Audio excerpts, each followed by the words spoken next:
Number 2. Abu Bakr as-Siddiq. The moon traverses the constellations of the zodiac in a single night. So why do you deny the mirage, ascension? That wondrous, unique pearl, the Prophet, is like 100 moons. For when he made one gesture, the moon was split in two. And the marvel that he displayed in splitting the moon was in keeping with the weakness of the creature's perception. The work and business of the prophets and messengers is beyond the spheres and the stars. Transcend the spheres and their revolution. Then you will see that work and business. Rumi, Masnavi. The secret was transmitted and flowed from the Messenger of God to the first rightly guided Caliph, Imam of Imams, Abu Bakr as-Siddiq. Through him the religion was supported and the truth protected. God mentions and praises him in his Holy Quran in many verses. As for him who gives and keeps his duty, we facilitate for him the way to ease. Quran, chapter 92, verses 5 through 7. And, away from the fire, shall be kept the most faithful, who gives his wealth, thereby purifying himself, and seeks to gain no pleasure or reward other than the presence of his Lord, the Most High. Quran, chapter 92, verses 17 through 21. Ibn al-Jawzi states that all Muslim scholars and the companions were certain that these verses referred to Abu Bakr. Among all the people he was called al-Atiq, the most pious, delivered from the punishments of the fire. When Quran chapter 33 verse 56 was revealed, namely, God and his angels blessed the Holy Prophet, Abu Bakr asked if he was also included in this blessing. Quran chapter 33 verse 43 was then revealed, stating, He it is who sends his blessings on you, and so do his angels, that he may bring you forth out of darkness into light, and he is merciful to the believers. Ibn Abi Hatim explained that a verse came in reference to Abu Bakr as-Siddiq, and for him who fears to stand before his Lord, there are 2 gardens. Quran chapter 55, verse 46. Referring to Abu Bakr as-Siddiq, God said, We have enjoined on the human being kindness to his parents. In pain did his mother bear him, and in pain did she give him birth. The carrying of the child to his weaning is 30 months.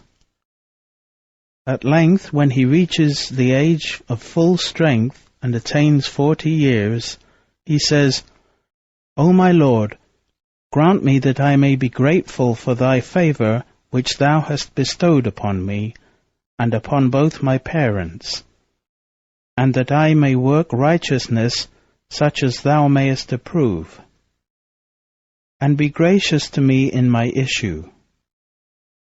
Truly, I have turned to thee, and truly do I bow to thee in submission. Such are they from whom we shall accept the best of their deeds, and pass by their ill deeds. They shall be among the companions of the garden, a promise of truth, which was made to them in this life. Quran, chapter 46, verses 15 and 16.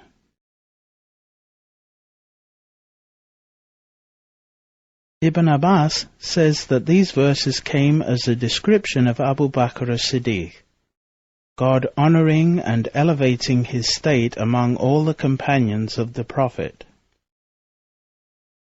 Ibn Abbas notes further that Quran chapter 3 verse 159 was revealed in reference to Abu Bakr and Omar, and take counsel with them on important matters.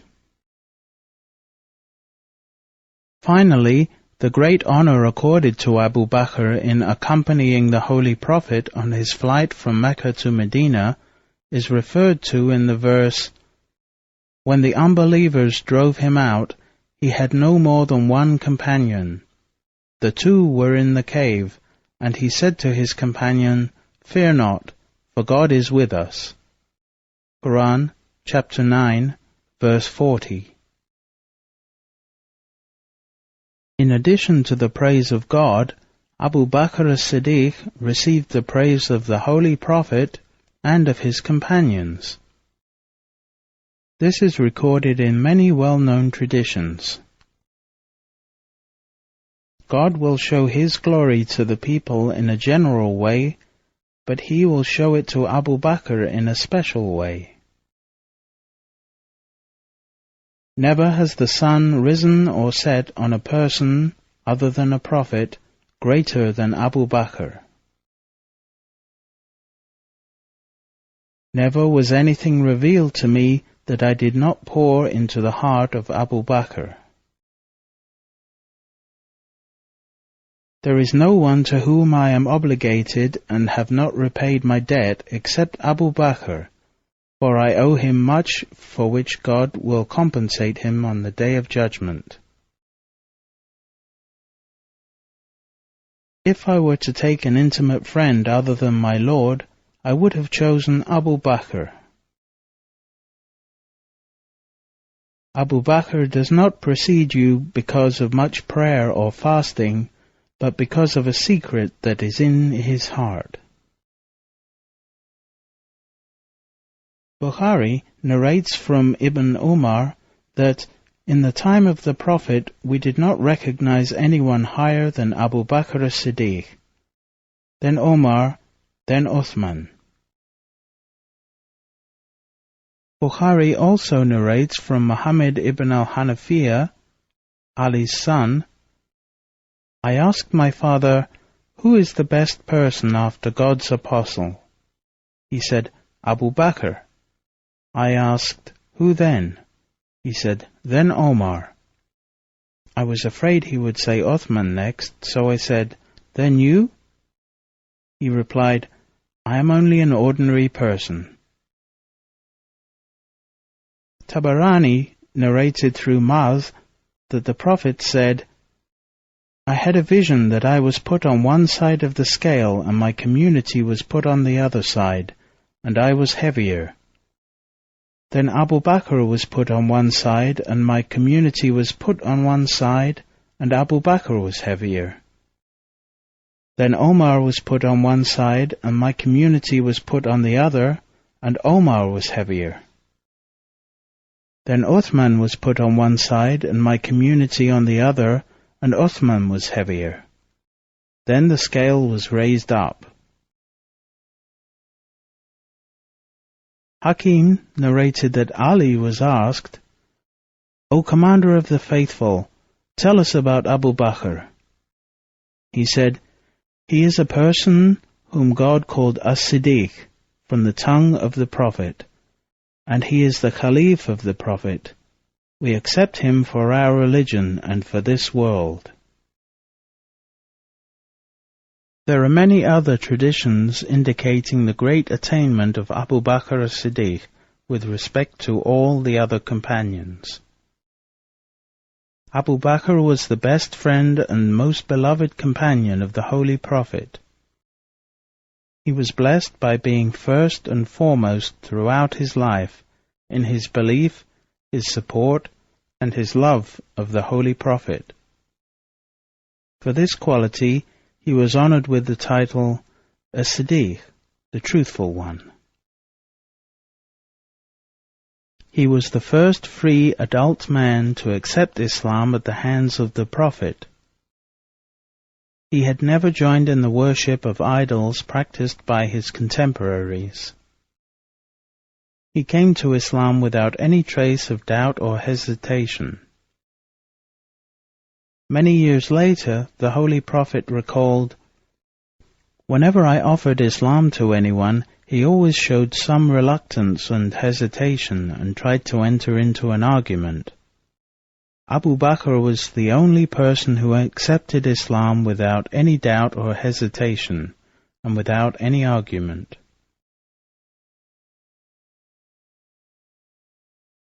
He was first in his spiritual support. He remained steadfast in his support throughout the difficult years in Mecca. He was the first to speak out when events passed beyond the understanding even of the new Muslims themselves, as in the case of the night journey. Later in Medina, when the Treaty of Hudaybiyah was signed, only Abu Bakr remained absolutely faithful. He counseled his companions, "Do not be critical, but hold fast to the stirrup of the Holy Prophet." He was first in his material support. While others of the Muslims gave large fortunes in support of their faith, Abu Bakr was the first to give everything he had. When asked what he had left for his children, he answered, "God and his Prophet." On hearing this, Omar said, "None can surpass Abu Bakr in serving the cause of Islam." He was first in kindness to and compassion for his fellow believers. A very wealthy merchant, he always watched out for the poor and the weak. He freed 7 slaves before leaving Mecca, among them Bilal. He not only spent large amounts to buy their freedom, but he then took them into his own household and educated them. When he assumed the role of Khalif, he said, "Help me if I am in the right. Set me right if I am in the wrong. The weak among you shall be strong with me until, God willing, his rights have been vindicated. The strong among you shall be weak with me until, if God wills, I have taken what is due from him. Obey me as long as I obey God and his Prophet. When I disobey him and his Prophet, obey me not." In early Islam, interpretation of dreams was considered a spiritual exercise. Only those with pure hearts and spiritual vision could have meaningful dreams, and only those with pure hearts and spiritual vision could interpret them. Abu Bakr was an acknowledged interpreter of dreams. The Prophet himself would consult only him in search for clarity of his prophetic dreams. Before the Battle of Uhud, the Holy Prophet saw in a dream that he was herding animals. Some of them were being slaughtered. The sword that he held had a piece broken off. Abu Bakr interpreted the slaughtered animals to prophesy the death of many Muslims, and the broken sword to signify the death of one of the Prophet's relatives. Unfortunately, both of these predictions were realized at the Battle of Uhud. Abu Bakr was also a poet before he became Muslim. He was known for his exceptional recitation and his excellent memory of the long poems in which the Arabs took great pride. These qualities served him well in Islam. His recitation of the Quran was so lyrical and charged with emotion that many people came to Islam simply after hearing him pray. The Quraysh tried to forbid his praying in the courtyard of his house in order to prevent the people from hearing him.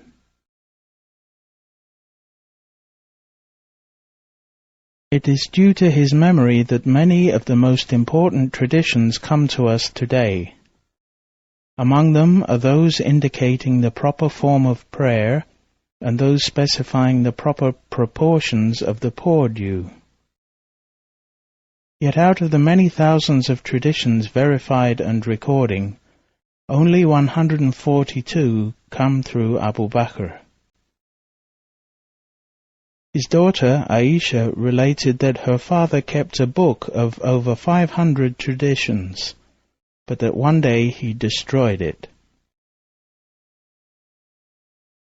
The knowledge that Abu Bakr chose to keep hidden related to the heavenly knowledge, the source of all saintly knowledge, a knowledge that can only be transmitted from heart to heart. Although a quiet and gentle man, he was also the first on the battlefield. He supported the Holy Prophet in all of his campaigns, both with his sword and with his counsel. When others failed or ran, he remained at the side of his beloved Prophet. It is stated that once Ali asked his companions who they considered to be the bravest. They replied that Ali was the bravest, but he answered, "No, Abu Bakr is the bravest.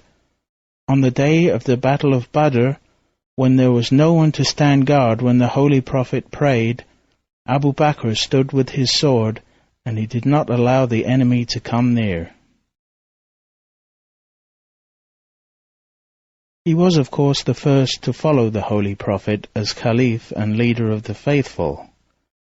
He instituted the public treasury to take care of the poor and needy. He was the first to compile the entire Quran and called it Mus'haf.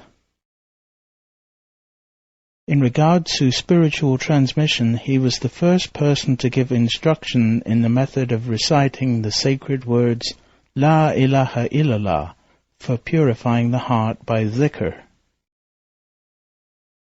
Bukhari relates from Mabad ibn Hilal al-Anzi the famous tradition of intercession through La ilaha illallah. We, i.e., some people from Basra, gathered and went to Anas ibn Malik. We went in the company with Thabit al-Bunani, so that he might ask him about the tradition of intercession on our behalf. Behold, Anas was in his house, and our arrival coincided with his noon prayer. We asked permission to enter, and he admitted us while he was sitting on his bed. We said to Thabit, "Do not ask him about anything else first but the tradition of intercession." He said, "O Abu Hamza, there are your brethren from Basra coming to ask you about the tradition of intercession." Anas then said, "Muhammad talked to us, saying, 'On the day of resurrection, the people will surge with each other like waves. Then they will come to Adam and say, "Please intercede for us with your Lord." He will say, "I am not fit for that, but you had better go to Abraham, as he is the intimate friend of the beneficent." They will go to Abraham, and he will say, "I am not fit for that, but you had better go to Moses, as he is the one to whom God spoke directly." So they will go to Moses, and he will say, "I am not fit for that, but you had better go to Jesus, as he is the Spirit of God and his Word." They will go to Jesus, and he will say, "I am not fit for that, but you had better go to Muhammad." They will come to me, and I will say, "I am fit for that." Then I will ask for my Lord's permission, and it will be given. He will inspire me to praise him with such praise as I do not know now. I will praise him with those praises, and will fall down prostrate before him. Then it will be said, "O Muhammad, raise your head and speak, for you will be heard. Ask, for you will be granted your request. Intercede, for your intercession will be accepted." I will say, "O Lord, my community, my community." Then it will be said, "Go and take out of the fire all those who have faith in their hearts equal to the weight of a barley grain." I will go and do so and return to praise him with the same praises, and fall down prostrate before him. Then it will be said, O Muhammad, raise your head and speak, for you will be heard, and ask, for you will be granted your request, and intercede, for your intercession will be accepted. I will say, O Lord, my community, my community. And then it will be said, Go and take out all those in whose hearts there is faith, even to the lightest mustard seed. When we left Anas, I said to some of my companions, Let us pass by Hassan, who is hiding himself in the house of Abu Khalifa, and request him to tell us what Anas ibn Malik has told us. We went to him and greeted him. He admitted us. We said to him, O Abu Sa'id, we came to you from your brother Anas ibn Malik. He related to us a tradition about the intercession, the like of which I have never heard. He said, What is that? Then we told him of the tradition, and he said, He stopped at this point? He said, What then? We said, He did not add anything to that. He said, Anas related the tradition to me 20 years ago when he was a young fellow. I do not know whether he forgot or if he did not want to let you depend on what he might have said. We said, Oh, Abu Sa'id, narrate it to us. He smiled and said, The human being was created hasty. I mentioned it precisely because I wanted to narrate it to you. Anas told me the same as he told you, and then he added, I will then return for a fourth time and praise him similarly and prostrate before him. It will be said, O Muhammad, raise your head and speak, for you will be heard. Ask, for you will be granted your request. Intercede, for your intercession will be accepted. I will say, O Lord, allow me to intercede for whoever said La ilaha illallah. Then Allah will say, By my power and majesty, greatness and magnificence, I will take out of hell whoever said La ilaha illallah. Although God honored Abu Bakr by making him first in innumerable ways, God granted him even more honor when he chose him to be second. For Abu Bakr was the only companion of the Prophet on his flight from persecution in Mecca to shelter in Medina. Probably his dearest title was the second of the two when they were in the cave. Quran, chapter 9, verse 40, already quoted. Omar said, I wish all the deeds of my life were equal to his deed of that one day. Ibn Abbas said that one day the Prophet was sick.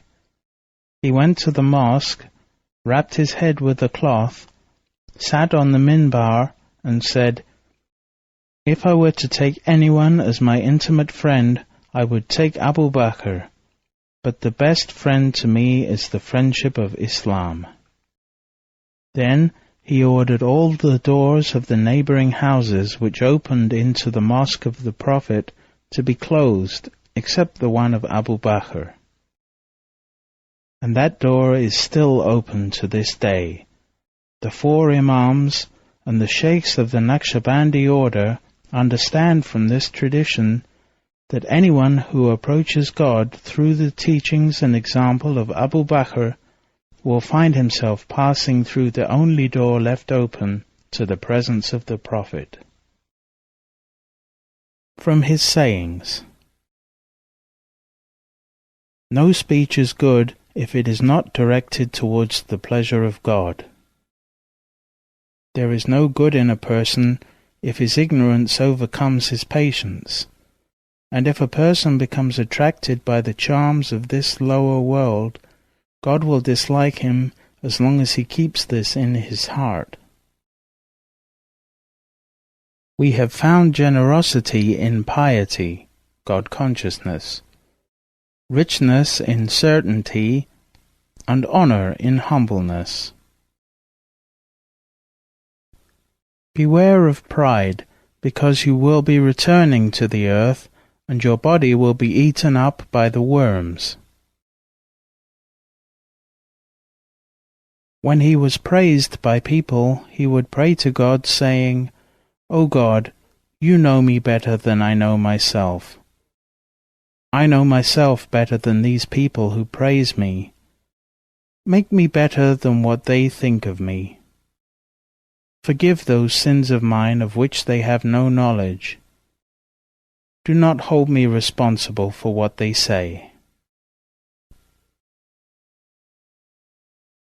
If you expect the blessings of God, be kind to his people. One day he called Omar and counseled him until Omar cried.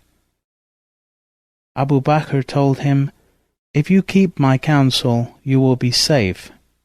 My counsel is, expect death always and live accordingly.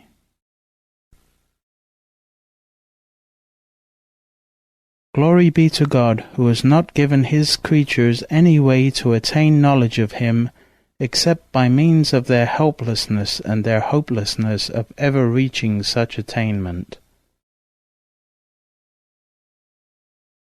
Abu Bakr returned to God on a Monday, as did the Prophet himself, between the evening and night prayers of the 22nd of Jumad al-Akhir, 13 Hijri year, 634 current era. May God bless him and give him peace. The Holy Prophet once said to him, Abu Bakr, you will be the first of my people to enter paradise.